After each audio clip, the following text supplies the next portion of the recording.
Hi hello నమస్తే. Welcome back to our channel Eshwar home foods. నేను మీ నవీన.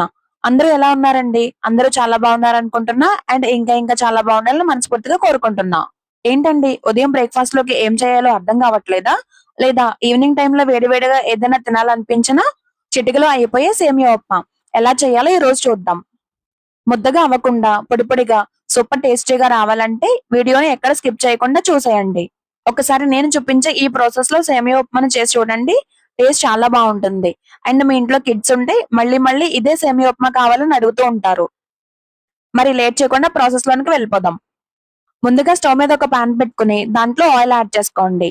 ఆయిల్ తో పాటు మన సీక్రెట్ ఇంగ్రీడియంట్ 1 టేబుల్ స్పూన్ ఘీ యాడ్ చేసుకోండి. ఘీ యాడ్ చేసుకోవడం వల్ల టేస్ట్ అండ్ ఫ్లేవర్ చాలా బాగుంటుంది.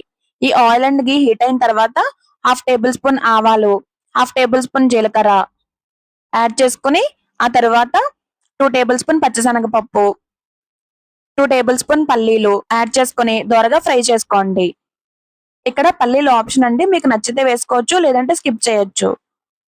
మీకు కావాలంటే జీడిపప్పు అయినా సరే యాడ్ చేసుకోవచ్చు. 2 టేబుల్ స్పూన్ చిన్నగా కట్ చేసుకున్న అల్లం తరుగు యాడ్ చేసుకోండి. ఆ తర్వాత 2 పచ్చిమిర్చి చీలికలు యాడ్ చేసుకుని బాగా ఫ్రై చేసుకోవాలి. ఈ తాలింపు దినుసులన్నీ దోరగా ఎక్కడ మాడకుండా ఫ్రై చేసుకోవాలి. కొద్దిగా కరివేపాకు కూడా యాడ్ చేసుకుని బాగా ఫ్రై చేసుకోవాలి. ఈ కరివేపాకు మన కంటికి చాలా మంచిది. కాబట్టి వీలైనంత వరకు కరివేపాకుని కర్రీస్ లో ఎక్కువ ఇంక్లూడ్ చేసుకోవడం మంచిది. ఈ పోపు దినుసులన్నీ బాగా ఫ్రై అయిన తర్వాత సన్నగా కట్ చేసి పక్కన ఉంచుకున్న ఆనియన్స్ ని యాడ్ చేసుకోండి. ఆనియన్స్ అన్ని ఎక్కడ మాడకుండా గోల్డెన్ బ్రౌన్ కలర్ వచ్చేంత వరకు బాగా ఫ్రై చేసుకోవాలి. మీకు కావాలనుకుంటే కనుక ఇప్పుడు క్యారెట్ ముక్కలు, బంగాళదుంప ముక్కలు కూడా యాడ్ చేసుకోవచ్చు. నేనైతే ఇక్కడ ఏమీ యాడ్ చేయడం లేదు. ఆనియన్స్ అన్ని బాగా మగ్గిపోయాక చిన్నగా కట్ చేసుకున్న కొన్ని టమాటో ముక్కలు యాడ్ చేసుకుని బాగా ఫ్రై చేసుకోవాలి. ఈ టమాటో ముక్కల్ని మరీ ఎక్కువగా ఫ్రై చేసుకోకర్లేదు. జస్ట్ ఒక 2 మినిట్స్ పాటు టాస్ చేసుకుంటే సరిపోతుంది. చూసారు కదండి, టమాటో ముక్కలు కూడా మగ్గిపోయాయి. ఇప్పుడు 1 కప్ సేమియాకి 2 కప్స్ వాటర్ చొప్పున నేను ఇక్కడ 2 కప్స్ వాటర్ అయితే యాడ్ చేస్తున్నాను. ఒకసారి బాగా మిక్స్ చేసేసుకుని టేస్ట్ కి సరిపడినంత సాల్ట్ యాడ్ చేసుకోండి. నేను ఇక్కడ సాల్ట్ యాడ్ చేస్తున్నాను. మీకు కావాలంటే కల్లుప్పైనా సరే యాడ్ చేసుకోవచ్చు. మళ్ళీ ఒకసారి బాగా కలిపేసుకుని మూత పెట్టుకోవాలి. ఇలా ఈ వీడియోలో చూపిస్తున్నట్లు వాటర్ అంతా బాగా మరిగిన తర్వాత ఒకసారి బాగా కలిపేసుకుని మనం 1 కప్ సేమియాని యాడ్ చేసుకోవాలి. నేను ఇక్కడ సేమియాని డైరెక్ట్ గానే యాడ్ చేస్తున్నాను. మీకు కావాలంటే కనుక గీలో బాగా రోస్ట్ చేసుకునైనా సరే యాడ్ చేసుకోవచ్చు. మా ఇంట్లో ముందుగానే నెయ్యిలో ఫ్రై చేస్తే ఎవరు ఎంత ఇష్టంగా తినారండి. అందుకని నేనైతే డైరెక్ట్ గానే యాడ్ చేస్తున్నాను.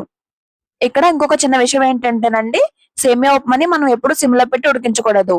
ఎప్పుడు హై ఫ్లేమ్ లో ఉడికిస్తేనే మనకి పలుకులు పలుకులుగా ఎక్కడ అంటుకోకుండా వస్తుంది.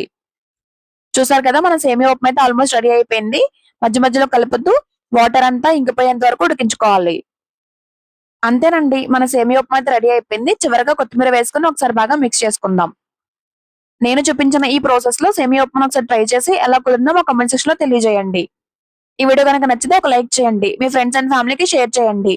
అలాగే ఇలాంటి మరిన్ని హెల్దీ అండ్ టేస్టీ రెసిపీస్ కోసం మన ఈశ్వర్ హోమ్ ఫుడ్ ఛానల్ ని తప్పకుండా సబ్స్క్రైబ్ చేసుకోండి. పక్కనే ఉన్న బెల్ ఐకాన్ ని క్లిక్ చేయండి. అప్పుడే నేను వీడియో పెట్టగానే మీకు నోటిఫికేషన్ వస్తుంది. అండ్ మీరు ఇచ్చే ఒక చిన్న లైక్ నాకు మరిన్ని వీడియోస్ చేయడానికి మోటివేషన్ ఇస్తుంది. Thank you for watching. మళ్ళీ మరొక సరికొత్త రెసిపీతో కలుద్దాం. అంతవరకు సెలవు. నమస్తే. By by.